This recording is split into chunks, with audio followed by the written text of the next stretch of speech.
and welcome to another video on Ashes of Creation. I'm Chibi Bree, and today I'll be introducing a new topic, Apocalypse.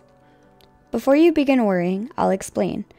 Ashes of Creation Apocalypse is a standalone testing ground for, and prequel to, the launch of the MMORPG. So far in the Apocalypse, we've seen battle royales, but as of late, we've received news that castle sieges are coming, and that is what we will be talking about today.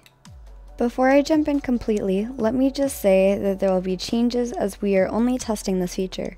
I'll be sure to make any updates whenever things change. We were given a set of classes, but I'll cover that in the next video.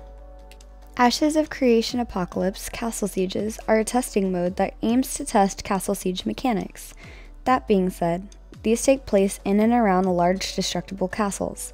The matches are expected to last 30 to 35 minutes, and the duration can be modified by control points captured during the match. The total player count will be 200, doubling the count of the previous testing phase for the Battle Royale mode. You can invite up to 20 guildmates to play with you as well. There are currently 6 classes to choose from for this testing phase, but once the game is launched, you'll have access to all 64. The Apocalypse Castle Sieges take place on a 1 kilometer square map. While there will be 5 castles available in the official MMORPG, there are only 2 planned initially for the APOC. However, as they implement more features, they may eventually implement all 5. The 2 styles of castles will be a Durnzenkel castle named Milnar and an Aelin castle called Korgan. Milnar is a castle built into a cliff face with sturdy walls and underground tunnels, built by the Durnzenkel dwarves. Korgan is a castle made by the Aelin humans. I plan to make a video later on the different races within Ashes of Creation, so be sure to let me know which one you're most curious about. Castle Siege will be objective based, and within APOC you can choose to be either an attacker or a defender. The matchmaker will attempt to assign a player to their selected side, but you may be given a new role in order to shorten queue times. Once in the match, you won't be able to change sides. You'll be able to select one of 6 classes before, but I'll get into those in the next video. Once the match begins, there will be a time frame for preparation for attackers and defenders to take their positions and prepare their weaponry. Siege weapons will include ballistas, trebuchets, battering rams, powder keg type weapons, and maybe some traps.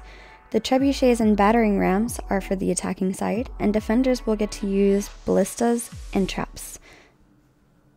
The attacking team will attempt to penetrate the wall and gates of the castles during the first phase. Once inside, the attackers will need to hold objectives, such as killing guard captains. Attackers will need to destroy key strategic objectives to swing the battle in their favor.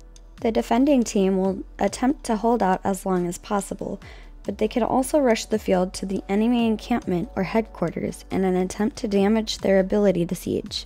Some examples would be destroying the attackers' weapons and capturing the control points, increasing their spawn times.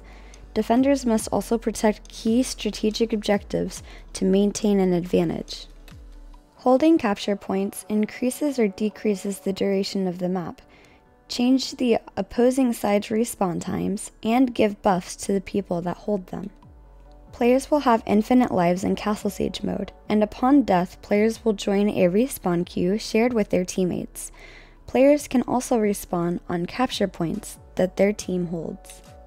There's a lot of new information coming up in the next testing phase, and I am personally excited to test out the castle sieges. Let me know what you think in the comments below. I'm looking forward to seeing more from Intrepid and joining you all on the battlefield. Thank you all for watching, and I'll see you in the next video. Until next time!